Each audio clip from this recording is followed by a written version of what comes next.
Can cops force you to unlock your phone with your face? Apple's new Face ID technology raises questions about constitutional protections for personal devices. Customers who shell out $999 for an iPhone X when it comes out in November will have a new party trick in their pockets. They'll be able to unlock the phone with nothing more than a quick glance at the screen. When they look away, it will lock up again. When new features like this one, which Apple is calling Face ID, make it easier to unlock a phone, they save time. Apple says iPhone users unlock their phones an average of 80 times a day. But make it too easy to get into a phone and people start to get nervous. Apple executives emphasized the security of Face ID as they announced the latest generation of iPhones on Tuesday. Once a phone learns to recognize its owner, using a 3D map made up of more than 30,000 infrared dots projected onto a person's face,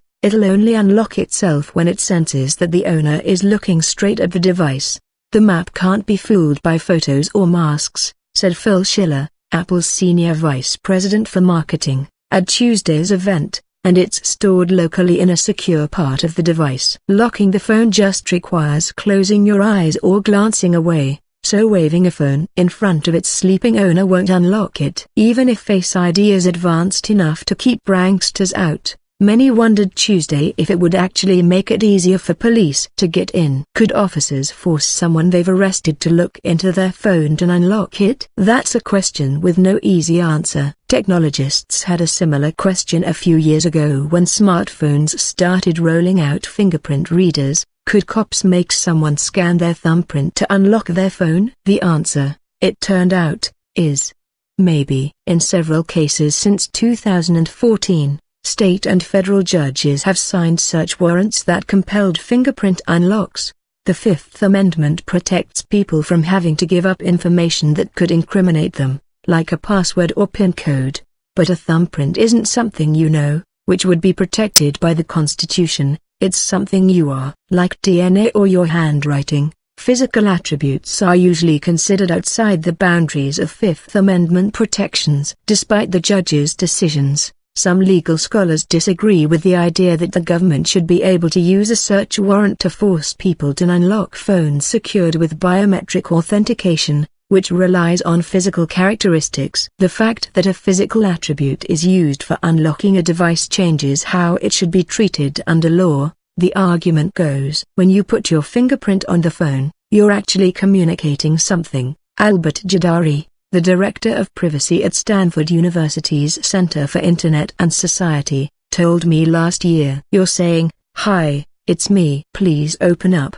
That communication should be protected under the Fifth Amendment, just like a password," he said, and the same would hold for any other way of unlocking your phone using physical characteristics, including facial recognition. Whether law enforcement could legally get someone to unlock their phone with their face will remain an open question until it's been litigated. Presumably, this uncertainty wouldn't be the deciding factor for most people buying the new phone, especially those who are already comfortable using their fingerprints to unlock their devices. It's far more likely the deciding factor would be the phone's nearly 4-digit price tag. In fact, the most meaningful changes in Apple's digital security won't arrive with its new flagship phone, but with iOS 11, the company's new mobile operating system, which will be available for free next week on newer iPhone models. With this upgrade, users will be able to click the power button 5 times fast to enter an emergency mode, with options to make an SOS call or display a medical ID. It also disables the fingerprint reader, immediately requiring a password to get back into the phone. In the past,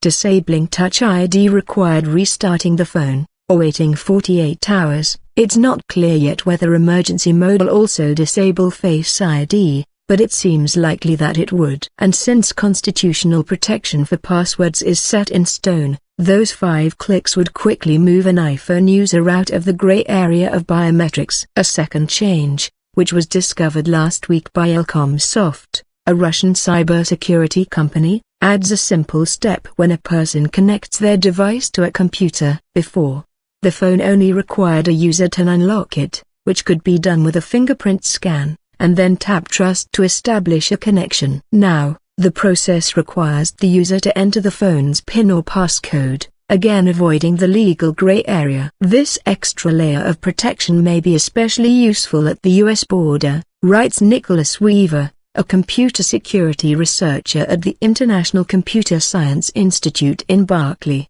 in lawfare. Taking advantage of a broad exception at the border to the Fourth Amendment, which protects against warrantless searches, border agents regularly look through passengers' devices as they enter or even exit the country. Often, they copy the entire contents of a device to a computer using forensic software, where they can scan it thoroughly for keywords or contacts. But at the border, the Fifth Amendment also isn't always honored the way it would be elsewhere. Agents have shown that they're more than willing to ask passengers for their phone pins, which would nullify the protection of iOS 11's extra password prompt.